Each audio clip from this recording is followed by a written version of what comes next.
Quédense a oscuras o a la luz de la llama de una vela y prepárense a temblar. Van a comenzar a vivir en un mundo caótico, extraño, angustiante, en el mundo de Lázaro.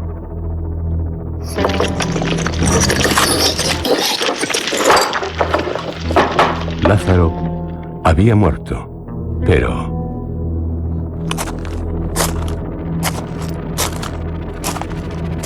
cuando Lázaro salió de la tumba, donde la muerte, por espacio de 3 días y 3 noches, le había tenido bajo su enigmático poder, cuando volvió vivo a su casa, pasaron durante algún tiempo inadvertidas las singularidades siniestras que habían de hacer más adelante terrible hasta su nombre. Radiantes de júbilo porque había vuelto a la vida, sus amigos y su familia le mimaban como a un niño, saciaban su ávida ternura cuidando solícitos de todo cuanto le concernía, su comida, su bebida, sus ropas. Le vistieron con suntuosidad.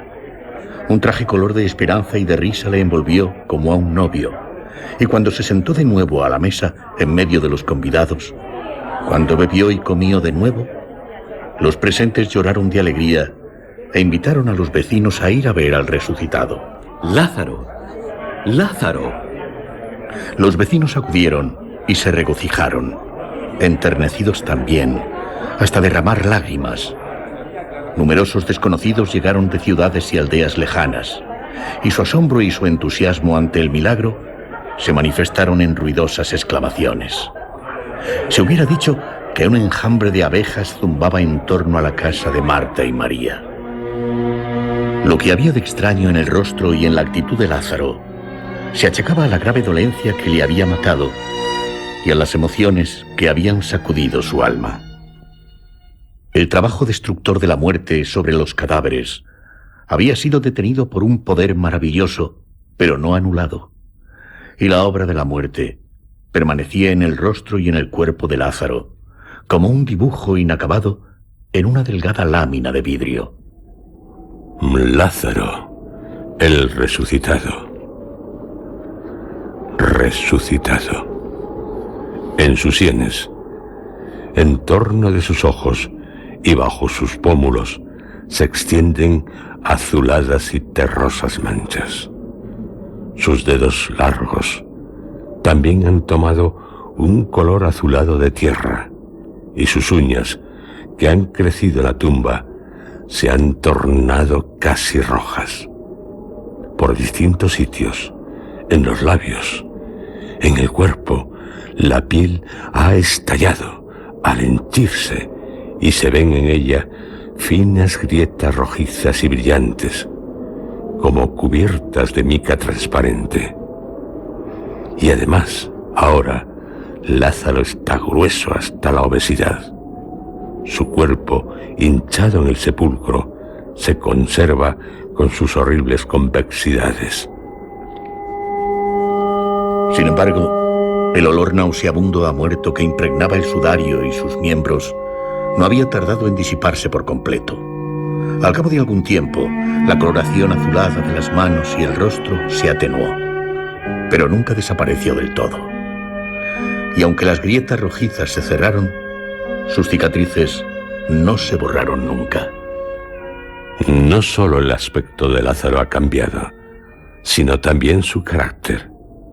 Antes de su muerte, Lázaro era despreocupado y alegre. Le placían la risa y las bromas inocentes. Su alegría amable, limpia de toda malevolencia, le había conquistado el amor del maestro. Ahora Lázaro es grave y taciturno. No bromea ni se sonríe al oír bromear a los otros. Pero no se dan cuenta. Las escasas palabras que de tarde en tarde pronunciaba eran tan sencillas y tan desprovistas de sentido profundo como los gritos con que expresan los animales el dolor y el placer, el hambre y la sed. Eran de esas palabras a las que puede un hombre limitar su vocabulario, seguro de que nadie podrá deducir nunca de ellas lo que alegra o tortura su alma. El rostro de Lázaro, sentado a la mesa del festín, entre sus parientes y amigos, es el de un cadáver sobre el que las tinieblas han reinado 3 días. Envuelto en sus vestiduras de fiesta, fulgurantes de amarillo oro y de sangrientas púrpuras, el resucitado, inerte y mudo, es ya un hombre espantosamente distinto a los demás, pero nadie lo nota aún. Amplias ondas de alegría, ora acariciante, ora ruidosa, le circundaban. Cálidas miradas de amor se posaban en su faz, aún helada por el frío de la tumba. La mano ardiente de un amigo acariciaba su mano azulosa y plúmbea. Músicos llamados para la fiesta tocaban el caramillo y el címbalo, la cítara y el salterio. Diríase que en torno a la feliz morada de Marta y María zumbaba un enjambre de abejas, cantaban los grillos, gorjeaban los pájaros. Un imprudente levantó el velo. Con una palabra inoportuna, un imprudente rompió el dulce encanto y descubrió la verdad desnuda. Aún no se había acabado de formular su pensamiento en su cerebro cuando, sonriente, preguntaron sus labios: Lázaro, ¿por qué no nos cuentas algo del otro mundo? Todos, al oír la pregunta, enmudecieron de estupor, como si no se hubieran dado cuenta hasta entonces de que Lázaro había estado muerto 3 días. Le miraron con ansiedad, esperando su respuesta. Pero Lázaro guardó silencio. Insistió asombrado el imprudente: ¿No quieres contarnos nada? ¿Tan terribles son tus recuerdos? Recuerdos del otro mundo. ¿Tan terribles son? Sus palabras seguían adelantándose a su pensamiento. De lo contrario, no hubieran hecho esta pregunta, que llenó su propio corazón, escapada apenas de su boca, de un terror espantoso. Honda inquietud se apoderó de todos los convidados, y se esperó angustiosamente la respuesta de Lázaro. Pero él siguió guardando un silencio frío y tétrico. Y entonces advierten sus familiares y amigos el color azulado de su rostro y la repugnante obesidad de su cuerpo. Su mano violeta yace sobre la mesa, como olvidada. De un modo instintivo, todas las miradas convergen en ella, como si de ella hubiera de brotar la respuesta. Los músicos seguían tocando, pero el silencio no tardó en llegar hasta ellos, y cual una pleamar que se adentra en la playa, apagó los alegres acordes. Uno tras otro, enmudecieron el dulce caramillo, el címbalo sonoro y el salterio murmurante.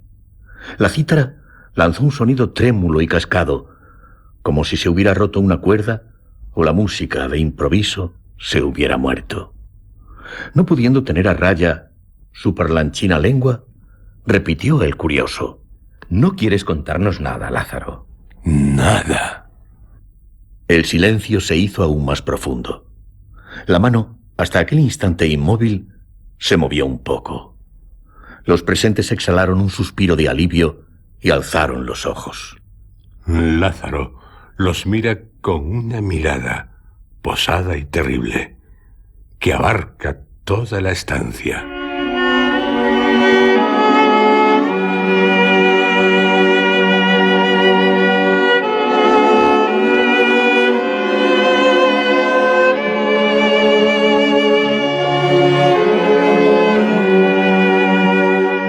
Hacía 3 días que Lázaro había salido de la tumba.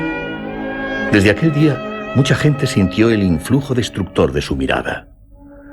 Pero ni los que fueron mortalmente heridos por ella, ni los que encontraron en las fuentes misteriosas de la vida, tan misteriosas como la muerte, energía para resistirla, pudieron explicar nunca el no sé qué terrible inmovilizado en el fondo de sus negras pupilas. En los ojos de Lázaro no se pintaba la intención de ocultar nada, ni de decir nada tampoco. sino la frialdad de un alma en absoluto indiferente.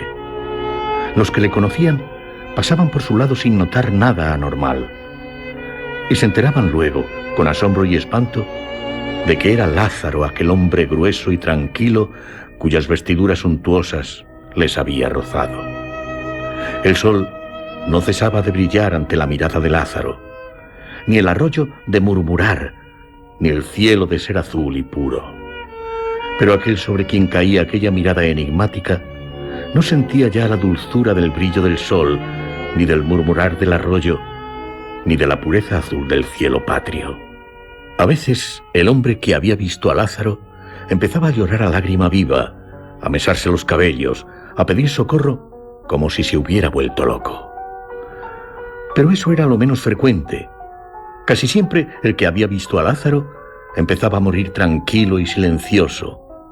Agonizaba años y años, declinaba, iba aniquilándose, secándose, descolorándose, semejante a un árbol que, trasplantado a un terreno pedregoso, va perdiendo la savia. Los primeros, los que gritaban y se retorcían como poseídos, sanaban a veces. Los segundos, nunca. ¿No quieres, pues, Lázaro, contarnos lo que has visto en el otro mundo? Pero ahora su voz era apagada y lúgubre, y de sus ojos emanaba un tedio mortal, cuyo polvo gris cubría todos sus rostros. Los invitados se miraban unos a otros con un asombro estúpido, como preguntándose por qué se habían congregado en torno de aquella mesa suntuosa. La conversación se extinguió. Ya es hora de retirarse, decían, pero no lograban vencer la apatía, el embotamiento que paralizaba su voluntad y debilitaba sus músculos. Permanecían en sus asientos, apartados unos de otros, cual dispersas lucecillas nocturnas en la soledad campesina. No obstante, los músicos, como se les había pagado para que tocasen, empezaron de nuevo a tocar, y de nuevo los dulces acordes, ya melancólicos, ya alegres, resonaron. La música seguía siendo tan armoniosa como antes, pero los invitados la escuchaban con extrañeza. No comprendían ya la necesidad de que unos cuantos hombres hubieran ido allí a rascar unas cuerdas o a soplar, inflando sus carrillos, unos tubitos para producir un ruido absurdo y complicado. ¿Qué tenía aquello de bonito? Toca muy mal. Los músicos, ofendidos, se retiraron. Los invitados les imitaron y se fueron uno tras otro, pues era ya de noche. Y cuando, envueltos en las silenciosas tinieblas, esperaban a respirar con más facilidad, cada uno de ellos vio aparecer ante sus ojos la imagen de Lázaro, aureolada de un fulgor siniestro, con el rostro azul de cadáver, el esplendoroso traje de boda y las frías pupilas, en cuyo fondo se había coagulado el horror. Quedáronse ante la espantosa y sobrenatural visión tan clara en las tinieblas, del que había estado 3 días bajo el dominio de la muerte, inmóviles, como petrificados. Durante 3 días, Lázaro había estado muerto. 3 veces el sol había salido y se había puesto, y él, entre tanto, estaba muerto. Los niños jugaban, cantaba sobre las guijas el agua, y él estaba muerto. El polvo del camino real se levantaba en grises nubes, y él estaba muerto. Lázaro está de nuevo entre los vivos. Se codea con ellos. Y desde el fondo de sus negras pupilas, el insondable más allá mira a los humanos. Nadie se cuidaba ya de Lázaro. Ya no tenía ni amigos ni parientes. El gran desierto que rodeaba a la ciudad santa llegaba hasta su puerta, y no tardó en atravesar el umbral de la casa del resucitado, en cuyo lecho se tendió cual una esposa. Nadie se preocupaba de Lázaro. Marta y María, sus hermanas, le habían abandonado. Marta vaciló largo tiempo antes de marcharse, preguntándose quién le mantendría y le consolaría. Lloró y rezó mucho. Pero al fin una noche en que el viento mugía en el desierto y los cipreses se inclinaban sibilantes sobre el tejado de la casa, se vistió sin ruido y se fue. Lázaro oyó el golpeteo de la puerta que Marta había dejado mal cerrada y el viento movía con violencia. Pero no se levantó, no salió, no fue a ver lo que sucedía. Y toda la noche los cipreses silbaron y la puerta giró sobre sus goznes quejumbrosa, dejando penetrar en la casa al desierto glacial e insaciable.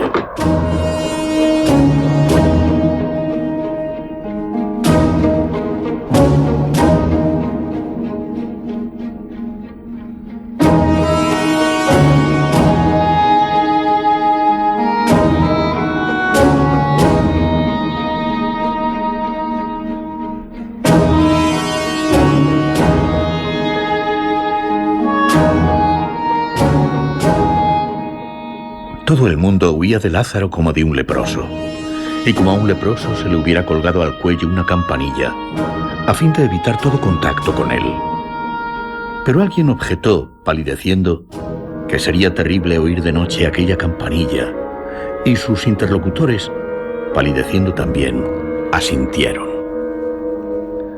Como Lázaro no se cuidaba tampoco de sí mismo, se hubiera muerto de hambre, a no ser porque los vecinos, temerosos no se sabe de qué, se encargaron de mantenerle. Le llevaban la comida a los niños, que ni le tenían miedo ni se burlaban de él, a pesar de su ingenua crueldad con los desgraciados. Le manifestaban una fría indiferencia. Él se conducía con ellos de la misma manera. Nunca sentía impulsos de acariciar una morena cabecita rizada, ni ansias de mirarse en unos cándidos y luminosos ojos infantiles. La casa del resucitado, en la que eran amos y señores el desierto y el tiempo, se iba desmoronando. Y las baladoras cabras habían huido del corral hambrientas a las casas vecinas. El traje de fiesta de Lázaro estaba deterioradísimo. Desde el día feliz del festín no se lo había quitado, como si lo nuevo y lo viejo, los andrajos y las galas, fueran lo mismo para él. Los vivos colores habían palidecido o se habían borrado. Los perros y las zarzas habían destrozado el precioso tejido.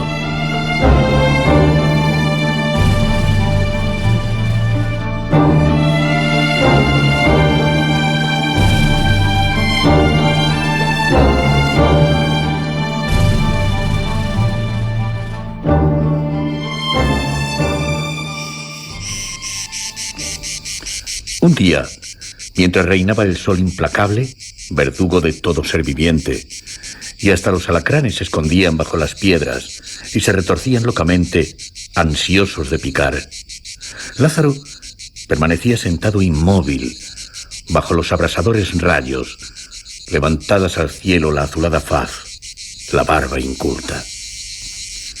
Cuando todavía la gente le hablaba, alguien le preguntó: ¿te gusta estar sentado al sol, pobre Lázaro? Sí. El frío de la tumba es sin duda tan intenso y su oscuridad tan profunda que no hay sobre la tierra calor ni luz capaces de confortar al resucitado y disipar las tinieblas de sus ojos. Al acercarse al horizonte el aplastado y rojo globo, Lázaro se iba al desierto y se alejaba de la ciudad en derechura al astro escarlata. Los que se aventuraron a seguirle para saber qué hacía de noche en el desierto, conservaron siempre en la memoria, como grabada en una placa inalterable, la silueta de un hombre alto y grueso, destacándose en relieve sobre el fondo púrpura de un disco enorme.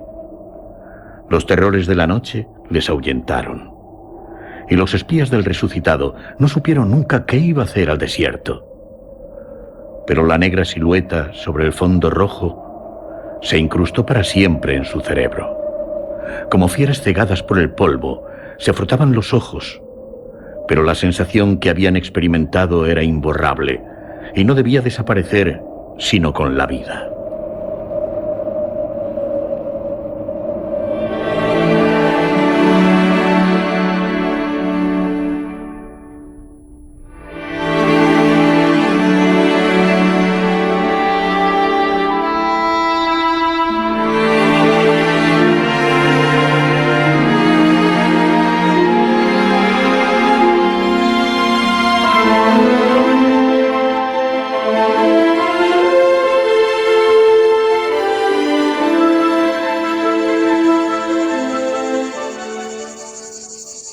Había gente que vivía lejos y no había visto nunca a Lázaro, aunque había oído hablar de él. A impulsos de una curiosidad osada, más fuerte que el miedo y alimentada por el miedo, se acercaba disimulando la angustia de su corazón al hombre sentado al sol y le hablaba. Por entonces, el aspecto de Lázaro había cambiado un poco y no era tan terrible. En los primeros momentos, los forasteros se sonreían, juzgando unos estúpidos a los hijos de la ciudad santa. Pero cuando su gesto y su actitud eran tan singulares que los hijos de la ciudad santa los reconocían al punto, exclamaban compasivamente: A ese loco le ha mirado Lázaro. Y llenos de lástima, callaban y alzaban los brazos al cielo. Valientes guerreros que no sabían lo que era el miedo acudían con ruido de armas. Jóvenes dichosos llegaban cantando y riendo. Opulentos hombres de negocios deteníanse ante Lázaro, haciendo tintinear su oro. Altivos sacerdotes dejaban su báculo a la puerta del resucitado. Pero nadie se iba como había venido. Una sombra terrible descendía sobre las almas y le daba un aspecto nuevo al viejo mundo. Y he aquí cómo traducían sus sentimientos los que, después de la fatal visita, tenían aún ganas de hablar. Cuantos objetos ven los ojos y tocan las manos, parecen vacíos, ligeros, transparentes, a manera de sombras claras en las tinieblas de la noche. Pues las grandes tinieblas que envuelven la creación no las disipa el sol, ni la luna, ni las estrellas. Cubren la tierra con un velo negro sin límites, la abrazan cual brazos maternos. Penetran todos los cuerpos, el hierro y la piedra, y las partículas de los cuerpos pierden toda cohesión. Las tinieblas penetran en el fondo de las partículas, y las partículas de las partículas se disocian. Pues el gran vacío que envuelve la creación no lo llenan lo visible ni lo invisible, ni el sol ni la luna, ni las estrellas. Reina de todas partes, penetrándolo todo, separándolo todo, los cuerpos de los cuerpos, las moléculas de las moléculas. Los árboles clavan sus raíces en el vacío, y ellos a su vez están vacíos. Los templos, las casas, los palacios, vacíos también, se alzan sobre el vacío y diríase que van a hundirse. Y en el vacío se agita el ser humano, ligero y vacío como una sombra. Pues el tiempo no existe, y el principio y el fin de todo se juntan. Resuenan aún los martillazos de la construcción de una casa cuando se ven las ruinas, y al punto ni las ruinas se ven. Apenas nace el hombre, se encienden a su cabecera los cirios funerarios, no tardando el vacío en suceder al hombre y a los cirios.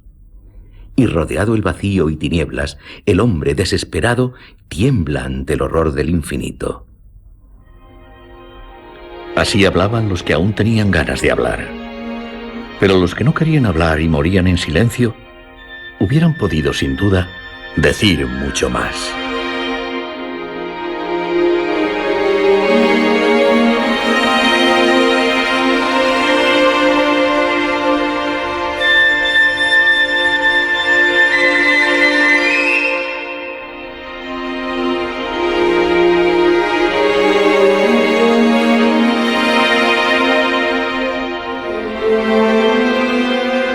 Por entonces vivía en Roma un escultor famoso.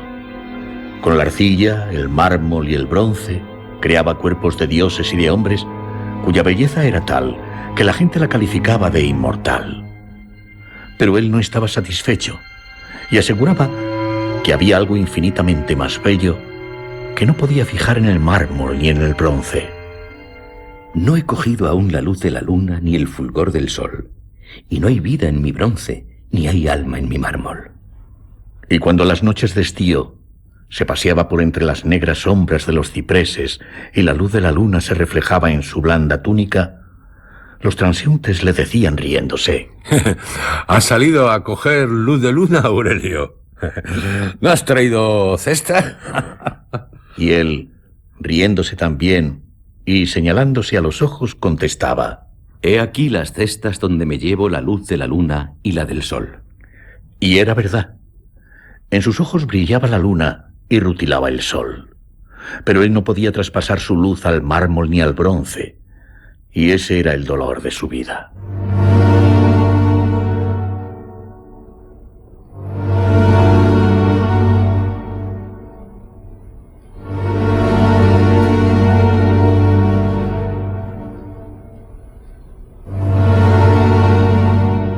Descendía de una antigua familia patricia. Tenía una mujer excelente y unos hijos encantadores. Su dicha parecía completa. Cuando el ruido de la sombría gloria de Lázaro llegó hasta él, se aconsejó de su mujer y sus amigos y emprendió el largo viaje a Judea para ver al que había milagrosamente resucitado. Se aburría y esperaba que nuevos paisajes avivarían su atención cansada. Lo que contaban del resucitado no le asustaba. Había meditado mucho sobre la muerte y había llegado a la conclusión de que no debía mezclarse su idea con la de la vida. Al lado de acá está la vida y al de allá la muerte misteriosa. Y mientras viva el hombre, lo más acertado que puede hacer es deleitarse en la belleza de lo viviente. Y hasta acariciaba la esperanza un tanto ambiciosa de transmitirle a Lázaro tal convicción y volver a la vida su alma como lo había sido su cuerpo. Aquello parecía tanto más fácil cuanto que los extraños rumores que circulaban respecto a Lázaro no eran sino una expresión lejana y apagada de la verdad, una advertencia vaga contra algo horrible.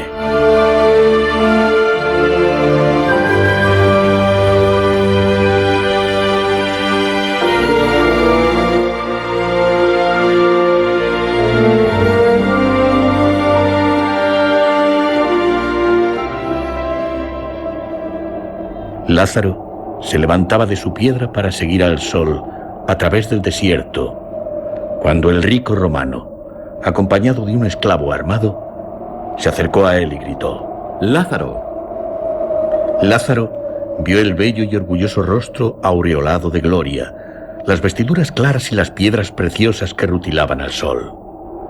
Los rojizos rayos ponían en la cabeza y el rostro de Aurelio la belleza del bronce mate. Dócilmente, Lázaro volvió a sentarse y bajó con expresión cansada los ojos. No eres guapo, en efecto, pobre Lázaro. Eres horrible, amigo mío. La muerte no estaba emperezada cuando caíste imprudentemente bajo sus garras. Pero estás gordo como un tonel, y la gente gorda no es mala, que dijo el gran César. No comprendo por qué te tienen miedo.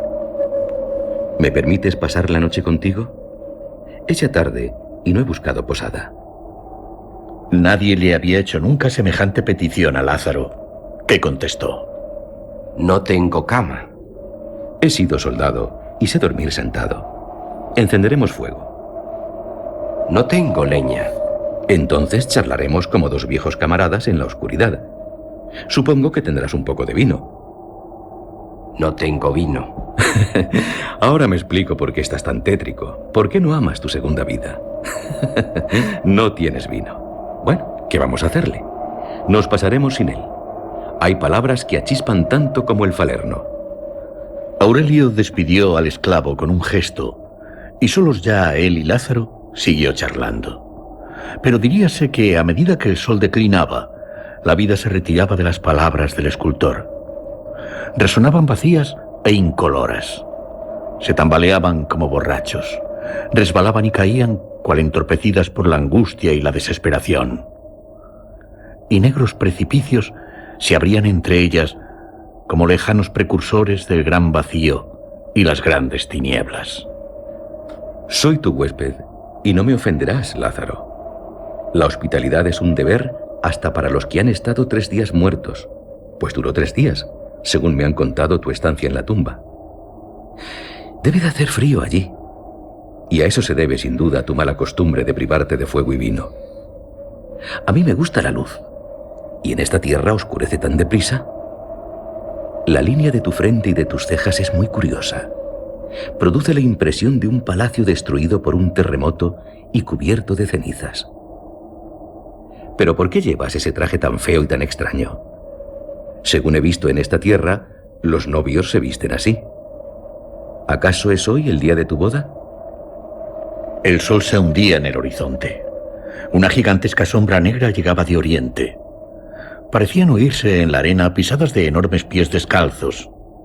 El viento frío azotaba la espalda del escultor.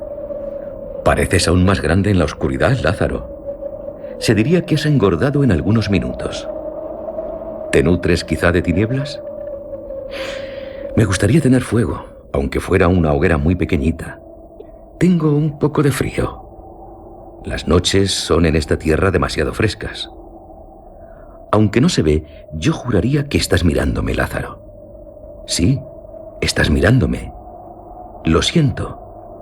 Y en este instante, estás sonriéndote. Cerró la noche. El aire pareció impregnarse de su pesada oscuridad. Qué agradable será ver mañana salir de nuevo el sol. Soy escultor, ¿sabes? Un gran escultor, según aseguran mis amigos. Creo, si eso se llama crear. Pero para crear se necesita luz. Le doy vida al mármol inerte. Fundo el bronce sonoro en la llama, en la ardiente llama. ¿Por qué me roza tu mano, Lázaro? Ven, eres mi huésped. Y entraron en la casa. La larga noche cubrió la tierra.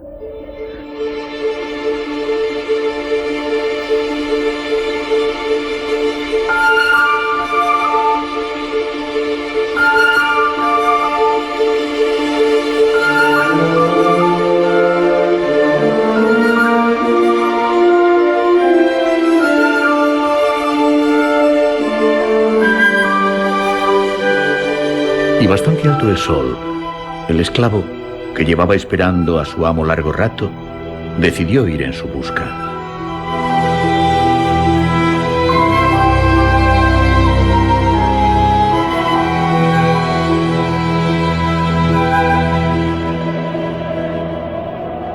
Y he aquí lo que vio, bajo los ardientes rayos.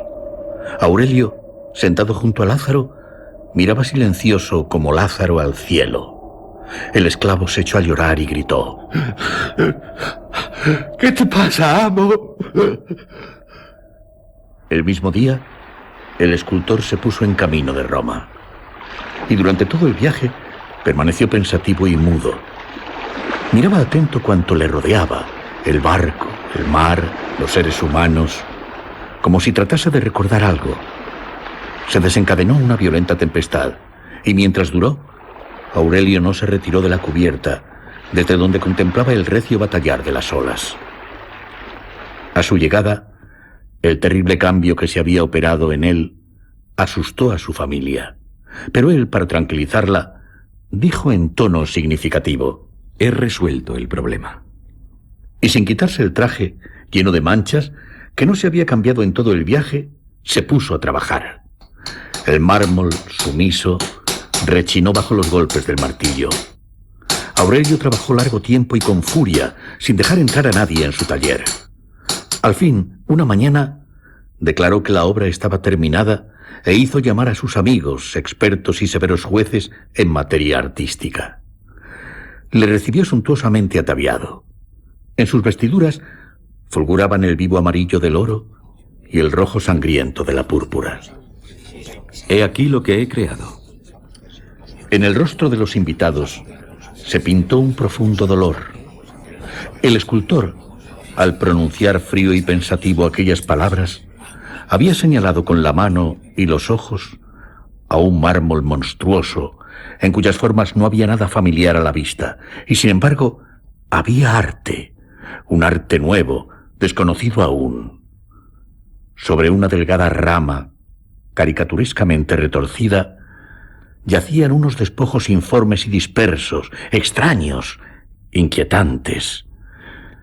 Y como por acaso, sobre uno de aquellos fragmentos, una mariposa, cincelada de un modo admirable, abría sus alas transparentes, trémulas de sed de volar. ¿Qué significa esa divina mariposa, Aurelio? No sé. Debía decírsele la verdad al artista. Y uno de sus amigos, el más íntimo, declaró en tono firme, resuelto: Eso es horrible, pobre amigo mío. Hay que destruirlo. Dame el martillo.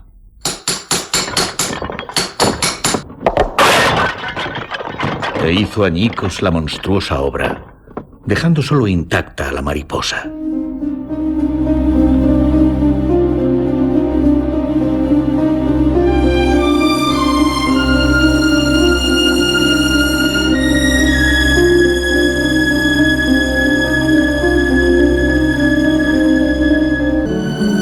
Desde entonces, Aurelio no volvió a crear nada. Miraba con una profunda indiferencia el mármol y el bronce, las obras espléndidas que había esculpido en otro tiempo y en las que vivía la belleza inmortal.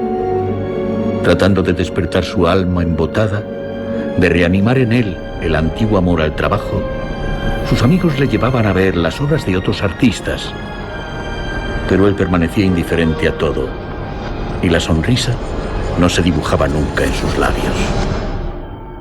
Cuando se le hablaba de la belleza, contestaba con voz cansada, opaca. Todo eso es mentira. En cuanto el sol empezaba a elevarse sobre el horizonte, se iba a su magnífico jardín, buscaba un sitio no sombreado y entregaba sus ojos sin brillo y su cabeza descubierta al ardor implacable y al fulgor deslumbrante del astro. Mariposas blancas y rojas revoloteaban sobre la fuente. El agua manaba reidora de los labios burlones de un fauno.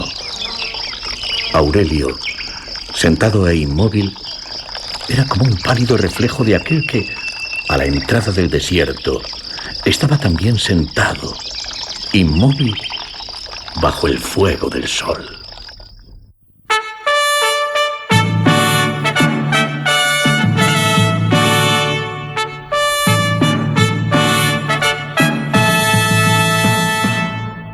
Y he aquí que el grande, el divino Augusto, quiso también ver a Lázaro. Se engalanó al resucitado con suntuosas vestiduras de boda, como si el tiempo las hubiera legitimado, y debiera ser hasta su muerte el novio de una virgen desconocida. Fue como si se hubiera vuelto a adorar un viejo ataúd podrido, a punto de pulverizarse, y se le hubieran añadido ornamentos nuevos y espléndidos.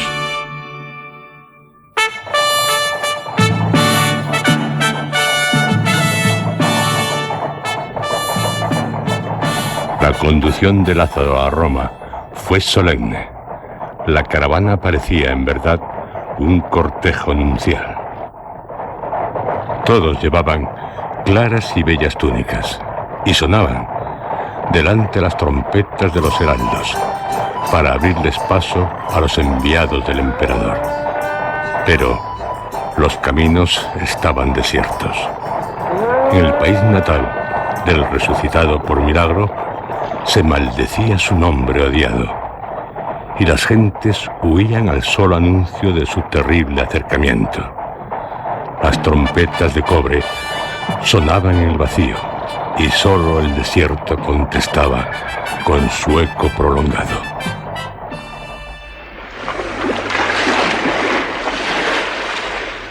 Se hizo después subir a Lázaro a bordo de un barco, y fue aquella la nave más fastuosa y más lúgubre que surcara nunca las olas de azur del Mediterráneo. Aunque iba en ella mucha gente, reinaban a bordo un silencio y una tristeza sepulcrales, y el agua parecía llorar, desesperada, al rozar la curva armoniosa de la proa. Lázaro, solo, aislado en el extremo delantero del barco, escuchaba, expuesta al sol la cabeza destocada, el ruido de las olas. Lejos de él, los marineros y los enviados yacían sentados o tendidos, masa confusa de sombras angustiadas, taciturnas e inertes. Si en aquel momento se hubiera desencadenado una tempestad, el viento hubiera arrancado las velas escarlata y el barco hubiera zozobrado.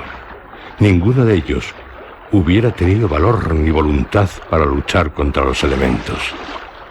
Algunos, en un último esfuerzo, se acercaban a la borda y escrutaban con ojos de esperanza el fondo del abismo transparente y azul.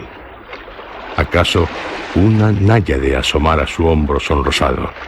¿Acaso un tritón, ebrio de alegría y de locura, pasara azotando con su cola la espuma deslumbrante? Pero el mar estaba desierto, y el abismo marino estaba también desierto y mudo.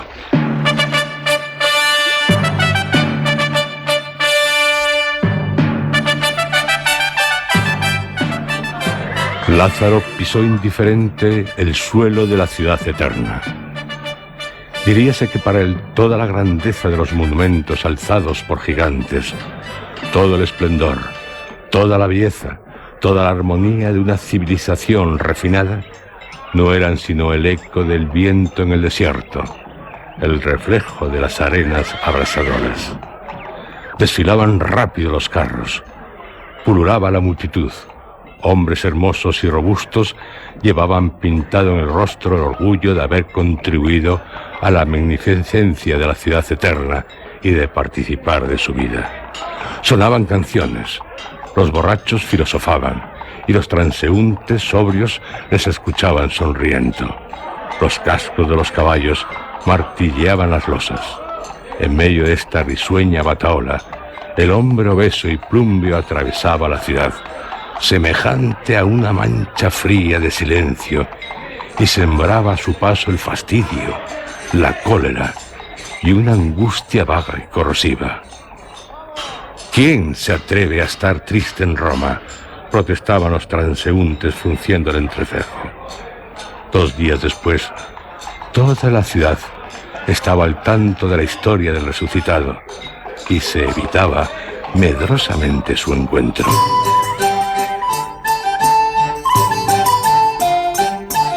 Pero había también en la capital muchos ciudadanos audaces, confiados más de lo debido a su energía, y Lázaro obedeció sumiso a su temeraria llamada. Los negocios de Estado obligaron al emperador a retardar la audiencia, y el resucitado frecuentó durante 7 días la sociedad romana. Un día estuvo en casa de un alegre gozador de la vida, que le acogió con la risa en los labios. «Bebe, Lázaro, bebe. A Augusto le hará mucha gracia verte borracho», le dijo el hombre. Mujeres ebrias y desnudas se reían también, y pétalos de rosas caían sobre las manos azuladas de Lázaro. Pero el libertino le miró a los ojos, y su alegría se extinguió para siempre. Su embriaguez duró toda su vida, aunque ya no volvió a beber. En vez de los sueños agradables que inspira el vino, terribles pesadillas abrumaron su pobre cerebro. Los sueños espantosos fueron desde entonces el único alimento de su espíritu trastornado, y le tuvieron día y noche bajo el yugo de monstruosas quimeras. Y la misma muerte no fue más horrible que sus feroces precursores.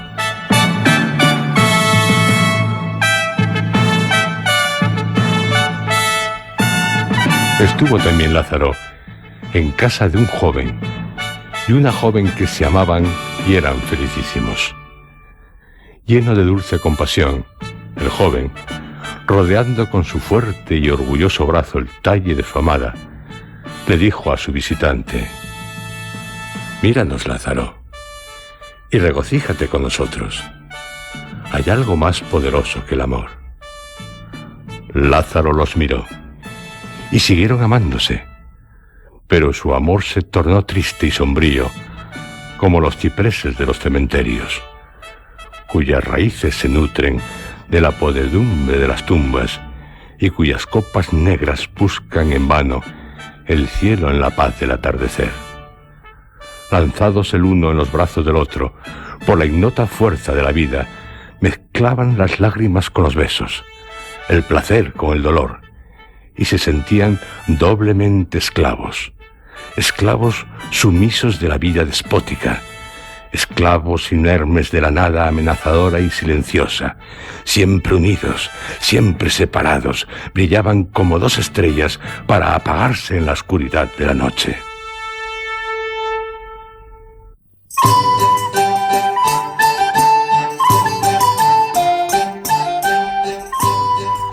Lázaro visitó luego a un sabio, orgulloso de su ciencia, que le declaró: Ya sé todas las cosas horribles que me puedes decir, oh Lázaro.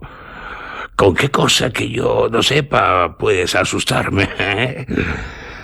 Pero pasó algún tiempo, y el sabio comprendió que el conocimiento de lo espantoso no es el espanto, que la visión de la muerte no es tampoco la muerte, que la sabiduría y la estupidez son iguales ante el infinito, pues el infinito las ignora. Y toda barrera desapareció entre la ciencia y la ignorancia, la verdad y la mentira, lo alto y lo bajo, y el pensamiento informe del sabio se bamboleó en el vacío, gritó horrorizado, con la encanecida cabeza entre las manos: ¡No puedo pensar!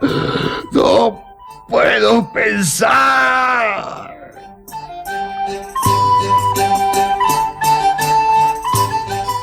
Y bajo la mirada indiferente del resucitado, la vida perdía su sentido y sus alegrías se evaporaban. Se empezó a decir que era peligroso enseñarle un hombre así al emperador, que lo mejor sería matarle, enterrarle a escondidas y hacer creer que había desaparecido. Se afilaban ya los aceros, y ciudadanos jóvenes y patriotas se disponían abnegadamente a ser ellos los matadores, cuando Augusto ordenó que a la mañana siguiente le llevasen a Lázaro y dio al traste con tan crueles proyectos.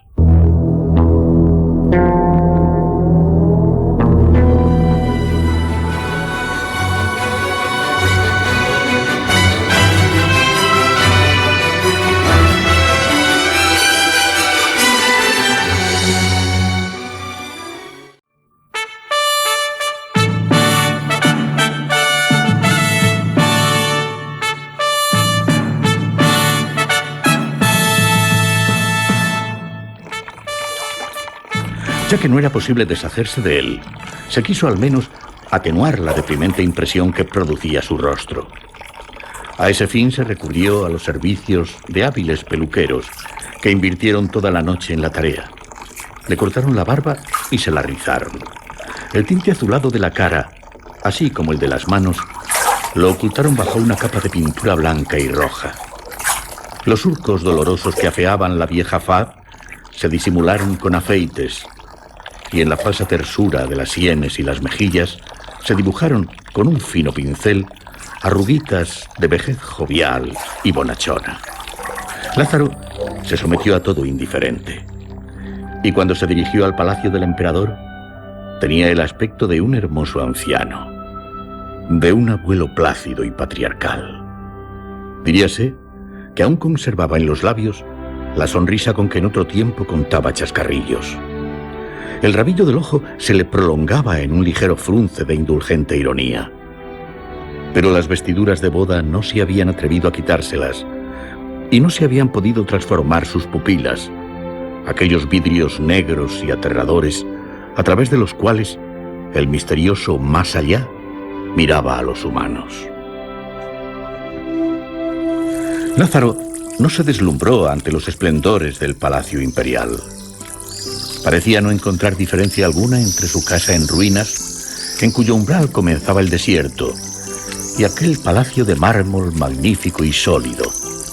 Bajo sus pies, el mosaico ricamente trabajado no difería nada de la movediza arena del desierto, y la multitud de dignatarios pomposamente vestidos era a su vista como el vacío del aire. Los palaciegos bajaban los ojos a su paso, temerosos del terrible efecto de su mirada.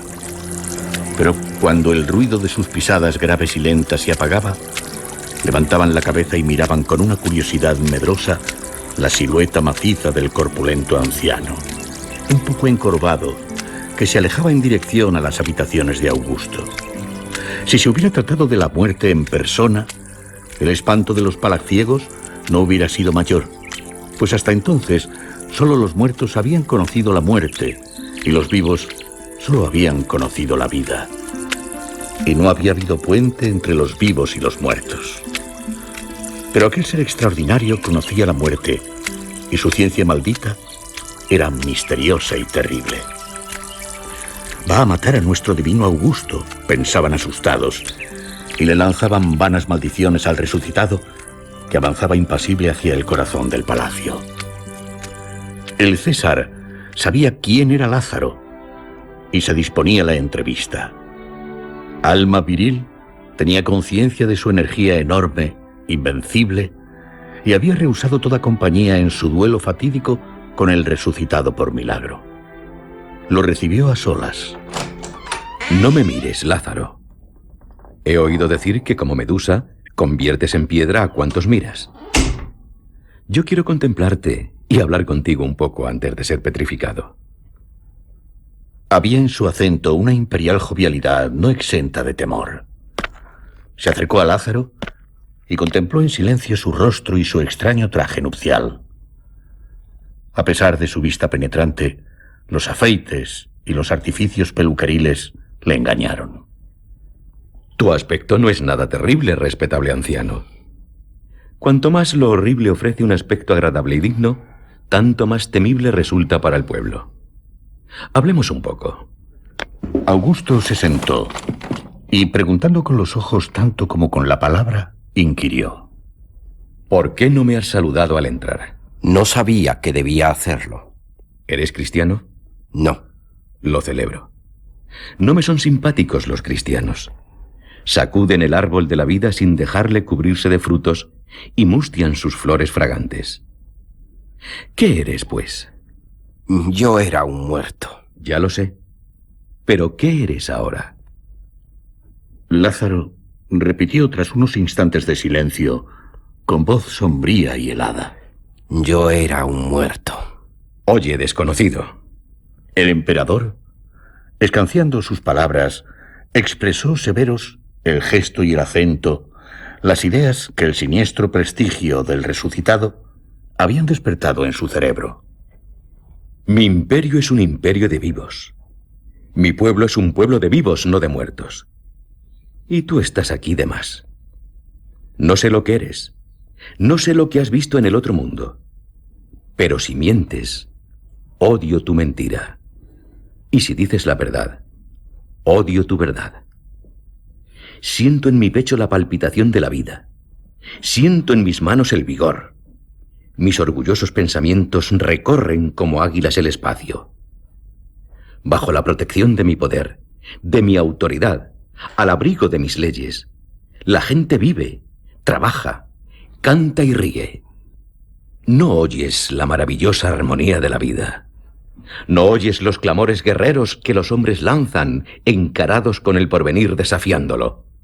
Augusto abrió los brazos en un ademán de plegaria y gritó solemnemente: Que la vida maravillosa y divina, sea glorificada. Pero Lázaro callaba, y el emperador prosiguió, acentuando la severidad de su gesto y su acento. Tú estás de más aquí. Lamentable despojo que la muerte ha despreciado, les inspiras a los hombres la angustia y la desgana de vivir. Como una oruga en un trigal, roes la sabrosa espiga de la alegría y segregas el veneno del dolor y la desesperación. Tu verdad es como un acero enmohecido en manos de un asesino nocturno, y te haré matar como a un criminal. Pero antes, quiero ver lo que hay en tus ojos. ¿Acaso solo atemorizan a los cobardes y despierten en los bravos la sed de lucha y de victoria? En tal caso no merecerías un castigo, sino un premio. Mírame, Lázaro. En los primeros momentos, le pareció al divino Augusto que era un amigo quien le miraba. Tan dulce, seductora, atractiva, hechizante, era la expresión de los ojos del resucitado. No era el espanto, sino la paz lo que prometía, y el infinito parecía en ella una tierra amante, una hermana compasiva, una madre. Pero poco a poco el suave abrazo se hacía más fuerte. A la boca ávida de besos le faltaba el aire. Un aro de hierro se hundía en la carne y se ceñía la armazón ósea. Unas uñas frías y afiladas se clavaban acariciadoras en el corazón. Tu mirada me hace daño. Pero mírame, Lázaro. Sigue mirándome. Diríase que unas pesadas puertas, cerradas para siempre, se abrían lentamente, y que por la creciente rendija el horror amenazador del infierno penetraba lento y glacial. Como dos sombras, el vacío inmenso y las tinieblas sin límites avanzaban, apagando el sol, retirando debajo de los pies el suelo firme y el techo sobre la cabeza. Y el corazón helado cesaba de sufrir. Mírame, Lázaro. Mírame.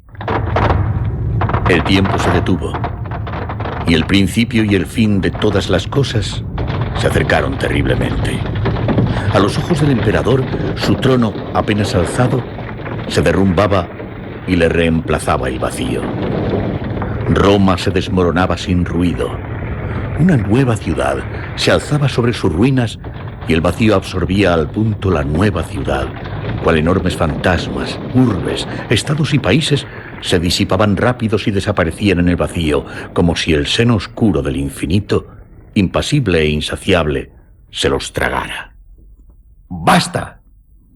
Ya la apatía apagaba su voz. Sus brazos caían laxos a lo largo de su cuerpo. Sus ojos de águila se encendían y se oscurecían, luchando contra las tinieblas invasoras. Me has matado, Lázaro. Y estas palabras de desesperación le salvaron. Se acordó del pueblo, del que él debía ser el amparo, y un dolor agudo y saludable traspasó su corazón embotado. Están destinados a la muerte. Son como sombras luminosas en las tinieblas del infinito. Son frágiles vasos llenos de sangre hirviente, corazones que conocen la alegría y el dolor. La meditación del soberano duró largo rato, y la cruz de la balanza ora se inclinaba hacia la muerte, ora hacia la vida.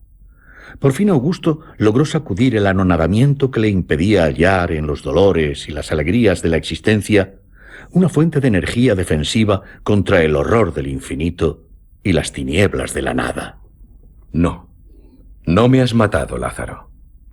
Soy yo quien te matará a ti. ¡Vete!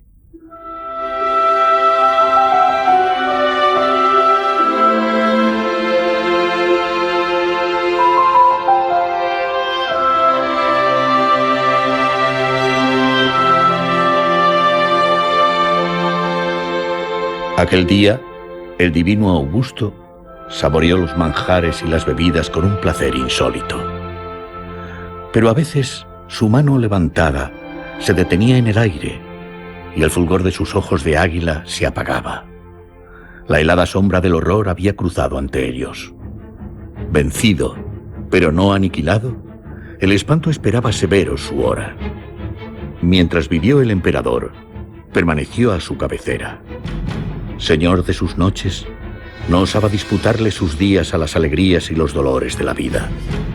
Al día siguiente, por orden del emperador, se le quemaron a Lázaro los ojos con un hierro candente y se le envió a su patria. El divino Augusto no se atrevió a condenarle a muerte.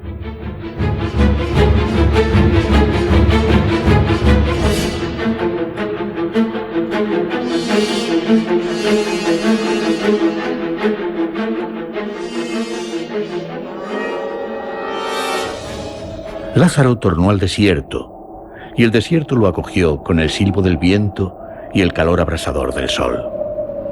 De nuevo se sentó en una piedra.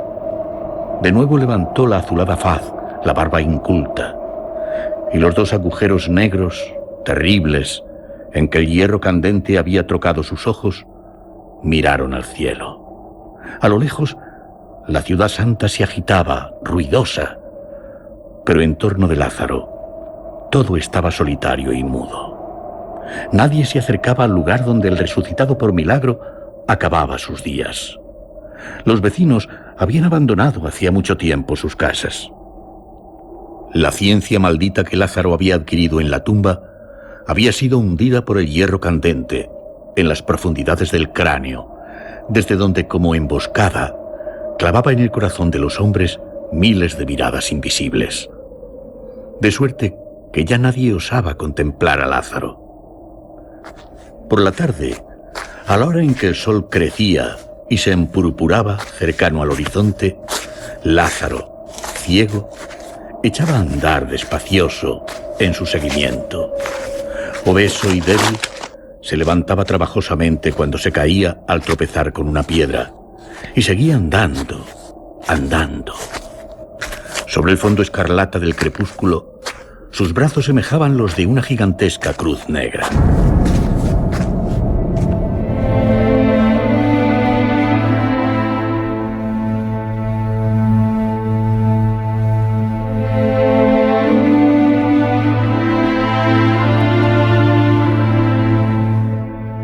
Una tarde se fue, como de costumbre, y no volvió.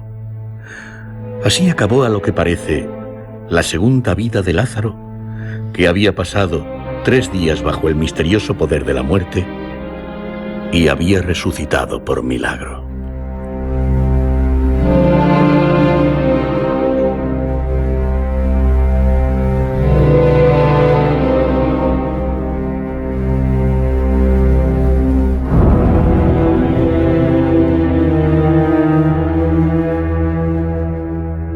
Impresionante relato. Leónidas Andreyev, con Lázaro, nos deja hundidos en un abismo del que, ya lo advertimos, no es fácil salir. Lázaro, una tarde, se fue y no volvió. Pero, ¿volverá?